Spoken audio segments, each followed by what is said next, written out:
হাসালে বাবাজি, তুমি আমাকে হাসালে। কিসের পাপ? সেই ছোড়া দুটো সঙ্গে বনে বনে ঘুরে মেয়েটার পেটে চর পড়ে গেছে, তুমি তাকে রাজভোগ খাওয়াতে চেয়েছো। তাছাড়া এই জগতের শ্রেষ্ঠ সুন্দরী তো রাজার ভোগেই লাগা উচিত, এতে কোনো পাপ নেই বাবাজি, কোনো পাপ নেই। তবে কেন কেন সেই চিন্তায় আমার ঘুম আসে না? অশান্তির আগুনে আমার দেহ মন পুড়ে ছাই হয়ে যাচ্ছে। রানী মন্দোদরী, এই সেরেছে।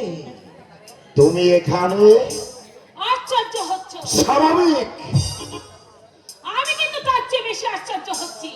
দমন নমন রাজা লঙ্কেশ্বর রাজকার্য ছেড়ে দিয়ে চণ্ডীর আরাধনা ভুলে গিয়ে এক অবলা নারীর রূপে মত্ত হয়ে গেছে। বাহ, চমৎকার। না না না না না না না না না না বাবা, আমরা এতক্ষণ রাজকার্য নিয়ে আলোচনা করছিলাম। থাক, আপনাকে আর কথার মালা গেঁথে সত্যকে চাপা দিতে হবে না। মাদল, হ্যাঁ বাবাজি, তোমরা ততক্ষণ কথাবার্তা বলো, আমি একটু ঘুরে আসি। এবার বলো রানী, কি বলতে তুমি এসেছো?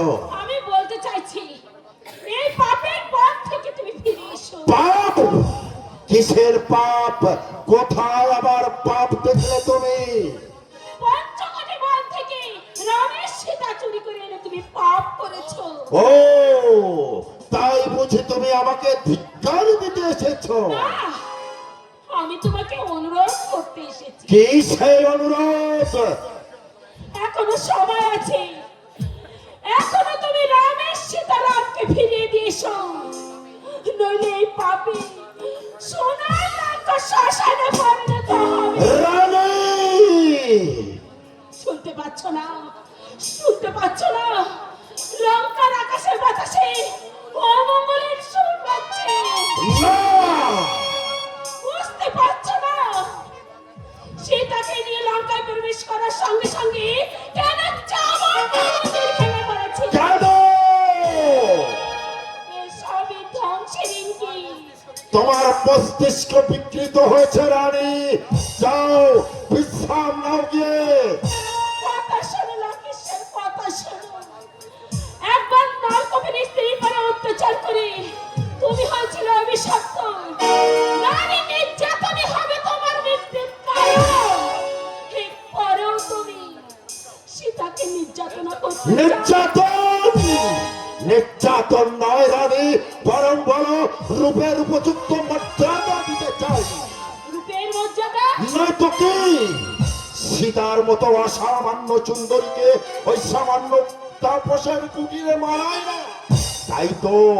তাই তো আমি তাকে চুরি করে এনেছি। রাজা, আমি তোমার স্ত্রী, আমি আমি তোমার পায়ে ধরে অনুরোধ করছি, তুমি এই পাপের পথ থেকে ফিরে এসো। না, সীতা আমার মানস প্রতিমা, কিছুতেই আমি তাকে ফিরিয়ে দেব না। আমার অনুরোধ তুমি রাখবে না? না না ওই জঘন্য পথ থেকে তুমি ফিরে আসবে না? না না না। তাহলে তুমিও শুনে রাখো, আমার কোনো অনুরোধ যখন তুমি রাখবে না, তখন আমি হব তোমার কাজের প্রতিবন্ধক। রানী, ভুলে যেও না আমি লঙ্কার রাজা। তুমিও ভুলে যেও না, আমি ময়দানব কন্যা রানী মন্দোদরী। এতদিন যাকে দেখেছো পতি সুহাগিনী রূপ, এখন দেখবে পতিগ্রহণ রূপ। কথাটা মনে থাকে যেন।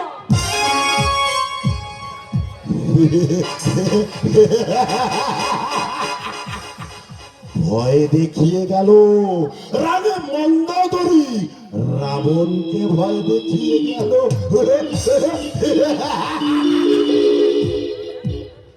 সে জানে না ভয়কে রাবণ অনেক আগেই জয় করেছে।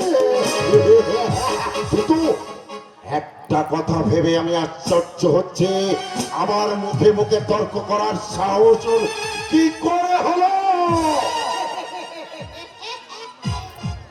বাবাজি এসব বিভীষণের মাতুল হ্যাঁ বাবাজি এ আমার নিজের কানেই শোনা। শুধু নারী বন্ধা নারীকেও নয়, এরপরে দেখবে সবাইকে মানে তোমার 1,00,000 পুত্র আর 1,00,000 নাতিকে তোমার বিরুদ্ধে খেপিয়ে তুলেছে ওই অসম্ভব। বিভীষণ কখনো আমার মিথ্যাচরণ করতে পারে না। সে আমার স্নেহের ভাই, এই কলঙ্কায় সে ছাড়া আমার আর কেউ নাই। আমি তাই জানতাম বল।